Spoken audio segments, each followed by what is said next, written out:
Ես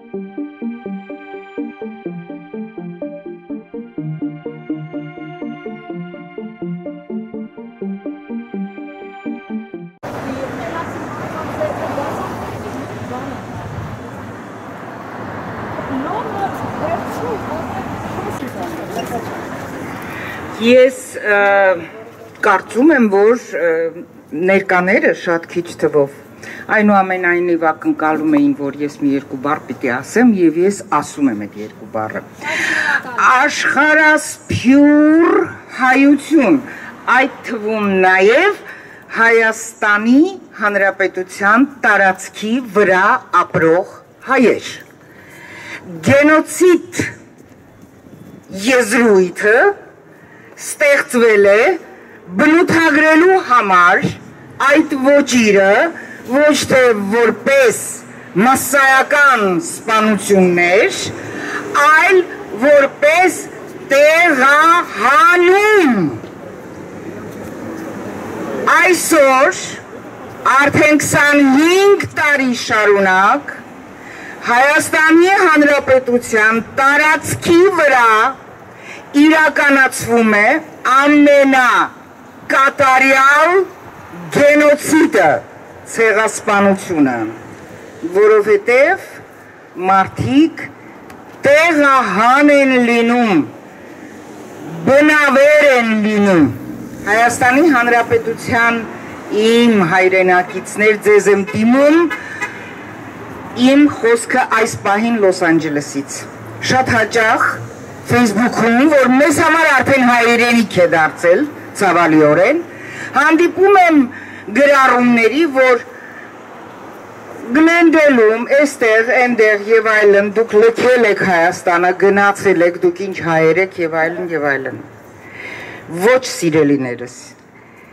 ապրելով Հայաստանի Հանրապետության տարածքի վրա, եթե դուք կարծում եք, թե դուք չեք լքել արդեն Հայաստանը, դուք չարաչար սխալվում եք, Հայաստանն ինքն էլ արդեն դարձել է սփյուռք, համայնք, որտեղ թելադրում են ոչ թե երկրի իրական տերերը, այլ դրածոները, օտար երկրի դրածոները, եւ որ աստիճանաբար, իսկ վերջին ժամանակներս արդեն կտրուկ քայլերով անցնում է օտար իշխանություններին։ Ես միայն մի բան եմ ուզում ասել,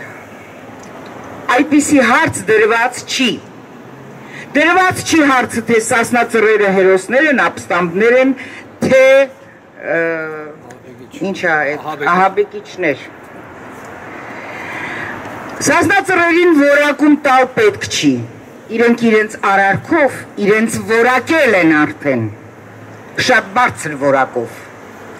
Եվ հիմա էլ իրենք շարունակում են իրենց ապստամբությունը արդեն իրավական հարթակի վրա։ Հայաստանում, որտեղ փաստաբանական ինստիտուտ երբեք գոյություն չի ունեցել խորհրդային տարիներին, այսօր կայանում է այդ ինստիտուտը Սասնա Ծռերի փաստաբանների ջանքերի շնորհիվ։ Ես բարդ բան չեմ ուզում ասել դրսում ապրող հայերին, գիտեմ, որ շատ բարդ բան ասած կլինեմ, եթե ասեմ թողեք ամեն ինչ այսօր եւ գնացեք Հայաստան, ինչպես ես եմ արել։ Ես արել եմ եւ գիտեմ, թե դա ինչ դժվար, ինչ կործանարար, ինչ կորուստներով լեցուն, ընդ որում թե նյութական, այնպես ինչպես այնտեղից գալն է այստեղ, նույն երևույթներով ընթանում, այդպես էլ այստեղից հետ գնալը այնտեղ։ Հարցը լավ երկիր, վատ երկիրը չի։ Համացան մեջ չես տնի հայրենիքդ որևէ մի այլ երկրի հետ։ Ուրեմն մեր հայրենիքը այս տղաները, որ սրտիս մոտ են հիմա, վիրավոր սրտիս մոտ են հիմա, այս տղաները մեր հայրենիքը ուզեցին տեսնել պետություն, որը չկա, որի համար դիմեցին այս քայլին։ Հիմա ժամանակից շուտ ենթադրություններ անել չենք ուզում, Եվ չենք ուզում մանավանդ շեշտել, որ այսօր տարելից է, ոչ էլ նույնիսկ տարեդարձ, սա օրերի շարունակություն է, որ եկավ անցյալ տարվա հուլիսի 17-ից և շարունակվում է այսօր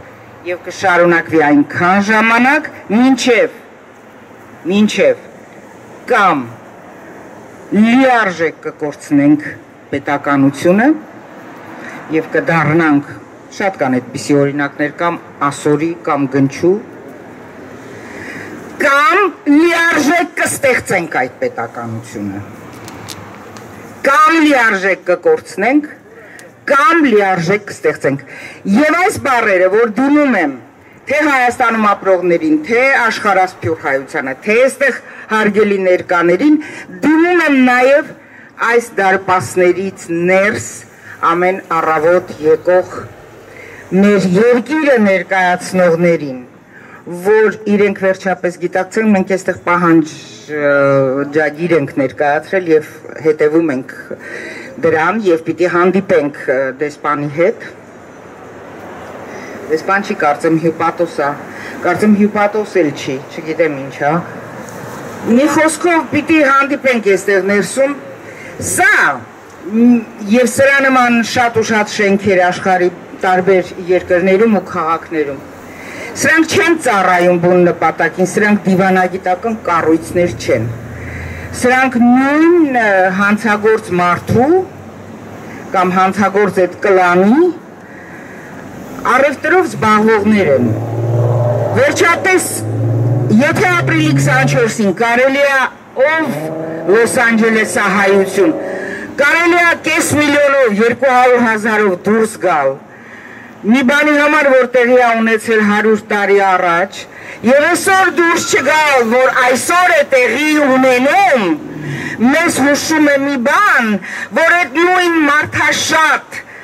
ցույցերը ու երթերը կլինեն այսօրից 100 տարի անց դարձյալ հուլիսի 17-ին, չնայած, որ մենք կարող ենք դա կանխել, վերջապես կարելի է ուշքի գալ, վերջապես կարելի է խելք հավաքել, այսքան բան։